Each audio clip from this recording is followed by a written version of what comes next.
నమస్తే, welcome to Telugu రాజ్యం. ప్రస్తుతం మనతో పాటు ఉన్నారు అనలిస్ట్ కేఎస్ ప్రసాద్ గారు. సార్ నమస్తే. నమస్తే అండి. కేఎస్ ప్రసాద్ గారు, ఇప్పుడు సెక్రటరియట్లో జగన్మోహన్ రెడ్డి కోబట్టుకున్నారని చెప్పేసి కూడా ఒక చర్చ నడుస్తూ ఉంది. ప్రభుత్వం ఏం నిర్ణయం తీసుకున్నా కూడా జగన్మోహన్ రెడ్డి తాడేపల్లి ప్యాలెస్కు తెలుస్తూ ఉంది అని చెప్పి కూడా మాట్లాడుతున్నారు. వాళ్ళకేమో బదిలీల ప్రక్రియ కూడా జరిగే అవకాశం కూడా చర్చ నడుస్తూ ఉంది. ఏం చెప్తారు సార్? కోవట్లు ఉన్నారా ఇప్పటికీ? మీకు డౌటా? లాస్ట్ టైంలో జీవో ఇంకా రాకమునిపై స్టే ఆర్డర్లు తెచ్చుకున్నాడు. అప్పుడు కోర్టులు మీకు ఉన్నారా? జ్ఞాపకం ఉందా? ఆ టెన్యూర్ అంతా స్టేల్ మీదే కదా, జీవోలు అన్నీ స్టేలే కదా, స్టాండ్ స్టిల్ స్టేల్ అదే కదా. సరే, ప్రభుత్వంలో పనిచేస్తున్నాడు, ఈ ప్రభుత్వంకి షరతులు వాయించకుండా జగన్మోహన్ రెడ్డి గారి ప్రవచనాలు చెప్పుకుంటాడని కాలక్షేపం చేస్తాడు. మళ్ళీ మనమాట ఈ టెన్యూర్ 5 ఏళ్ళు బతకాలా బతకక్కర్లేదా? ఏంటగా గొడుగు పట్టేయాలే సెక్రటరియట్లో పనిచేసే ఎంప్లాయీస్, బ్యూరోక్రాట్స్. ఇదే చంద్రబాబు గారిని 14 నుంచి 19 ఈ బ్యూరోక్రాట్లే కదా మోసి కలెక్టర్ కాన్ఫరెన్స్లు అన్నీ చేసి 23 స్థానాలకు పరిమితం చేయలే. ఇదే కలెక్టర్లు, ఇదే సెక్రటరియట్ ఎంప్లాయీస్ వీళ్ళే కదా. ఇదే జగన్మోహన్ రెడ్డి 11 స్థానాలకు పరిమితం చేయలే. వీళ్ళని కాకుండా నన్ను పిలిచి డిస్కషన్ చేశారా చంద్రబాబు గారు కానీ జగన్మోహన్ రెడ్డి కానీ? లేదు. మరి ఈడట కోర్టు అట, ఈడే మంచోడట, ఈడే మంచి చేస్తాడు, మళ్ళీ ఎత్తి కూర్చోబెట్టాడు వీళ్ళని. మీరు ఆలోచించండి. జనరల్గా చంద్రబాబు గారు సూపర్ గవర్నమెంట్, ఆయనకే మాట్లాడదాం. 23 ఇచ్చి కూర్చోబెట్టారా లేదా ప్రజలు? జగన్మోహన్ రెడ్డి అంత సంక్షేమం అందుకున్నారు, అంత చేశారు. ఇదే బ్యూరోక్రాట్స్ వీళ్ళు చెప్పేవి కదా. ఆ ఒకటిని బయటికి వెళ్ళండి ఇంటర్వ్యూలు ఎలాగిస్తాను. నేను 150 అడిగితే 1000 ఇచ్చాడు సార్, ఎలా కట్టాం స్కూళ్ళు ఈ ఇంటర్వ్యూలో? నేను చెప్తున్నా, ఐఏఎస్ ఆఫీసర్ చెప్తుండ్రా? ఐఏఎస్ ఆఫీసర్ చెప్తారు. మీరు చెప్తుంటే మడతట్టేసి ఇదే అల్లే. సరే ఇలా చేస్తే ఇలా మడతడిపోతాం అని చెప్పి ఇదే అల్లే. వీడికి నచ్చేమో ఒకలాగా, నచ్చకపోతే వీడి కోర్టు. ఏంది ఇది? వాళ్ళతో మీకు ఏం పని అండి? నాకు అర్థం కాదు. ఇలా పిలిచి ఈ స్కూల్లో ఇలా కట్టి తగలడండి, ఎంత ఖర్చు అవుతుంది, ఇలా పని చేయి అంతే. ఆడొచ్చి చిడతలు వాయించడం ఎందుకు బయటికి? వీళ్ళు బయటకు వచ్చి అది కోర్టు అని వీళ్ళు ఇంకో ప్రభుత్వాలు అపోదేయడం ఎందుకు? ఓ పని చేయమండి సార్, అట్టు తిరిగేస్తారు కదా. అలాగా ప్రభుత్వం మారగానే మొత్తం ఈ స్టేట్లో ఉన్న వాళ్ళందరూ తెలంగాణకి, తెలంగాణలో ఉన్న వాళ్ళందరూ ఎక్కడికి రండి, లేకపోతే ఇక్కడ ఉన్న వాళ్ళందరూ బీఆర్ పోండి, అక్కడ ఉన్న వాళ్ళందరూ ఇక్కడ రండి. మళ్ళీ ఇది కావాలి, ఈ బెల్లం కావాలి, ఆ అల్లం కావాలి, ఈ మసాలా కావాలి. నెక్స్ట్ మా గవర్నమెంట్ వస్తుంది, మళ్ళీ నేను తెచ్చుకుంటాం. ఈ ఊర్లో తగరలు పడుతుంది. మేము ప్రభుత్వాన్ని ప్రజలు ఎన్నుకొని ఇస్తున్నారు. మీరు నచ్చిన డ్యాన్సులు మీరు కట్టి అపోదరండి. ఈ కోర్టు ఉన్నాడట, నువ్వేమైనా రహస్యంగా ఈ ప్రజాస్వామ్యంలో రహస్యంగా చేసే పనులే ఉన్నాయి. దానికి దిక్కుమల కోర్టు ఆపరేషన్. దీనికి నాకు అర్థం కాదు. రహస్యంగా ఏముంటాయి ప్రజాస్వామ్యంలో చెప్పు? రహస్యంగా ఏ పని చేయవలసి వస్తుంది? ఇది నాకు చెప్తేనండి. ఇవాళ ఉదాహరణకి ఓ డిసిషన్ తీసుకున్నారు, అలా వరుస వాడికి 99 పైసలకు ఉత్తిన ఇచ్చేద్దామని. ఎన్ని రోజులు దాస్తారు దాన్ని? ఉదాహరణకి నేను చెప్పేది అది బయటకు వస్తాడు జీవో చదవను.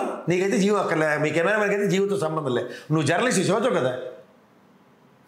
రేపొద్దున ఆయన డౌట్ అదేంటండి ఇచ్చారు ఉత్తిన, నాకేంటి సార్ సెంటు భూమి కూడా ఇవ్వట్లేదని నేను అడిగాడు అనుకో, చూడబాబు ఈ జీవో ప్రకారమే ప్రసాద్ వస్తుంటే అడుగుతానని చెప్తారు చూడండి.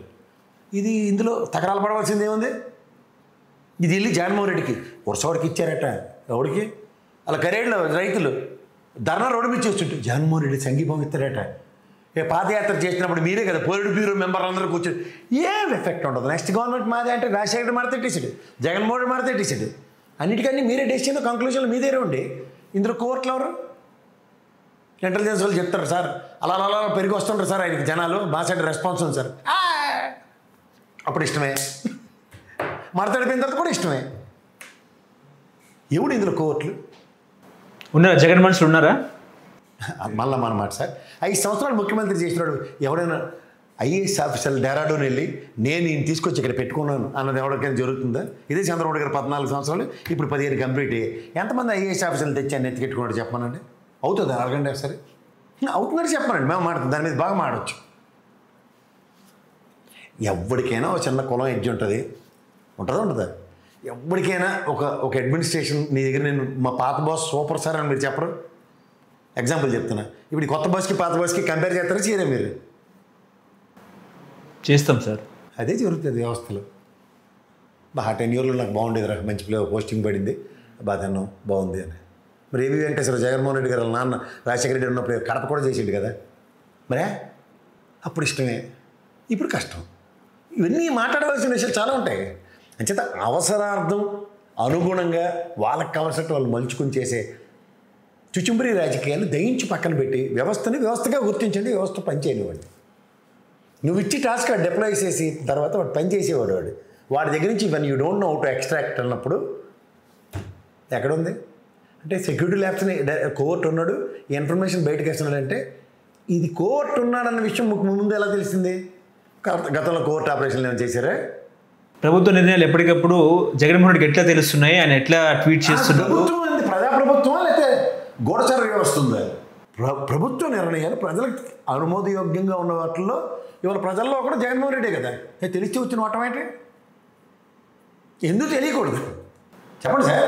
ప్రభుత్వంలో కొన్ని సీక్రెట్స్ ఉంటాయి కాబట్టి అది కేబినెట్ సమావేశంలో సీక్రెట్ ఇంటెలిజెన్స్ చేయాలి. సిఐ పని చేస్తారంటే మీరు సీక్రెట్స్ ఏముంటాయి సార్? మళ్ళీ పలానా దగ్గర నుంచి అప్పు తేయడం, పలానా సంక్షేమం చేయడం, లేకపోతే పలానా బిల్డింగ్ కట్టడానికి, ఇవే కదా ఎగ్జిక్యూషన్స్ మీ దగ్గర. చిన్న సింపుల్గా చెప్తున్నాను నేను, దానికి రాకెట్ సైన్స్ కాకుండా. ఈ విషయాల్లో ట్రాన్స్పరసీ కాకుండా ఈ ఇర్రెలవెంట్ సిచ్యువేషన్స్ ఎక్కడి నుంచి వస్తున్నాయి? అసలు అంతాకెందుకు సార్? టెండర్లు పిలిచారు మీరే, స్క్వేర్ ఫీట్కి ఎంత అవుతుందో లెక్క ఉంది. రియల్ ఎస్టేట్ ఉండి ఎవరికి టకేలను కొట్టినా ఎరా నీకు ల్యాండ్ ఇస్తే కంపల్లో కొడతావా, నీళ్ళు తోడుకుంటావా అంటే నేనే తోడుకుంటాను సార్ కంపలు. కానీ ప్రభుత్వం 39 కోట్లు ఇస్తే అదేమో రాకెట్ సైన్సే? నాలాంటి విశ్లేషకుడు నీలాంటి జర్నలిస్టు ప్రశ్నించుకుంటూ కూర్చుంటావా? చెప్పండి. ఉండండి, మీరు నేను డబ్బులు ఇచ్చి ఒక అపార్ట్మెంట్ బుక్ చేసుకున్నాం. ఇప్పుడు కరోనా ముందున కడుతూ ఉన్నాడు. కరోనా 2 సంవత్సరాలు వచ్చింది, కట్టలేపాం సార్, కూలి వాళ్ళు లేరు. తర్వాత వచ్చి కరోనా నుంచి కట్టలేపాం కాబట్టి ఇప్పుడు మీరు ఒక్కొక్కడు స్క్వేర్ ఫీట్కి ఎక్స్ట్రా 5,000 ఇవ్వండి కడతానంటాడే. అలా అంటే మూచిపళ్ళు రాలిపోవు. రెండోది, ఎప్పుడైనా సరే నువ్వు పాత కాంట్రాక్ట్ ఆడి ఇంకో సంవత్సరం లేట్ అవుతుంది సార్ కట్టేసేస్తాను ఇది చెప్తారు. కానీ ఎక్కడైనా రేట్లు పెంచినాడు ఎవరిని చూపించి నాకు. మనం కూడా చిన్న వ్యాపారమే చేద్దాం. ఫస్ట్ పునాదిరాయి పడినప్పుడు అపార్ట్మెంట్ బుక్ చేసుకున్న రేటుకి, తర్వాత స్లాబులన్నీ అయిపోయి కొంచెం 3 ఫేస్ అయినప్పుడు రేటు పెరిగే ఉంటుంది కదా. అవును. అది మనకి లాభం వస్తుందా లేదా బిల్డర్కి లాభం వస్తుందా? మనకి లాభం వస్తుంది కదా. బిల్డర్ అదే రేటుకి కడుతున్నాడు, పెరిగిన రేటు మనం అమ్ముకుని 10,000 మనం సంపాదిస్తున్నాం. మరి ఇక్కడ అమరావతిలో కడుతున్న ఎల్ఎన్టీ వాడు కానీ, షాపూర్ జీపాలంజీ వాడు కానీ, ఎన్సీసీ వాడు కానీ యాడ్ నుంచి రేట్లు తీసుకొచ్చి కొత్త ఇచ్చిన రీల్కి నారాయణ గారు యదాన్ని పెట్టి ఇస్తున్నారు కదా 11,700 లెక్కన ఎంత? యాడ్ నుంచి వచ్చింది? ప్రాథమిక అంచనాలు పెరిగిన పోలవరంకి దిక్కుదివం లేదు, వాటికి ఆర్ఆర్ ప్యాకేజ్ తెచ్చుకుని దమ్ము దేరు లేదు. వీళ్ళకి మాత్రం రేట్లు పెంచేస్తారా? పైపైతే మొబైలైజేషన్ అడ్వాన్సులు కూడా ఇచ్చేస్తారా? ఇది ఎక్కడ వింటున్నాం అంటే అదే సీక్రెట్స్ తెలుస్తూ ఉందని చెప్పేసి కదా కోబట్లో అని చెప్పి. అలా సీక్రెట్లు తెలియడం కాదు సార్. ఎవరన్నా నీకు టెండర్ వాల్యూ ఎంత పిలిచారు, ఎన్ని స్క్వేర్ ఫీట్లు లెక్క ఎడుతున్నావు, ఆ నుంచి ఇక్కడ మనకు తెలియదు. టెండర్ రాష్ట్రంగా ఎందుకు ఇవ్వాల్సి వస్తుంది? నా డబ్బులా లేకపోతే 932 కోట్లు సంపాదించిన చంద్రబాబు నాయుడు డబ్బులు ఎవరు ఇస్తున్నారా? చెప్పండి సార్. ప్రభుత్వ ఖజానా నుంచి ఇస్తున్నారు. ప్రభుత్వ ఖజానా నుంచి ఎక్స్చేంజర్కి నాకు మీకు జవాబు చెప్పకుండా ట్యాక్స్లు ఎరిమాలో ఒకళ్ళు కడతాం మనం. పోనీ వాళ్ళు చెప్పరు, రేపు పొద్దున బడ్జెట్లు పెట్టాలి కదా.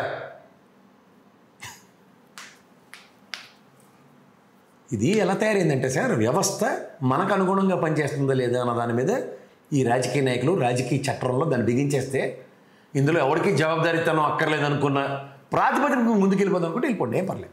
ఓకే. హలో, తెలుగు రాజ్యం ఛానల్ చూస్తున్నారా? సామాజిక రాజకీయ జీవన చిత్రణే తెలుగు రాజ్యం. అతిశయోక్తులు అసత్యాలు ఉండవు. రాజకీయ కోణం కాదు, ప్రజా కోణమే కొలబద్ద. తెలుగు రాజ్యం వీక్షణ మీ ఉత్తమ అభిరుచికి నిదర్శనం.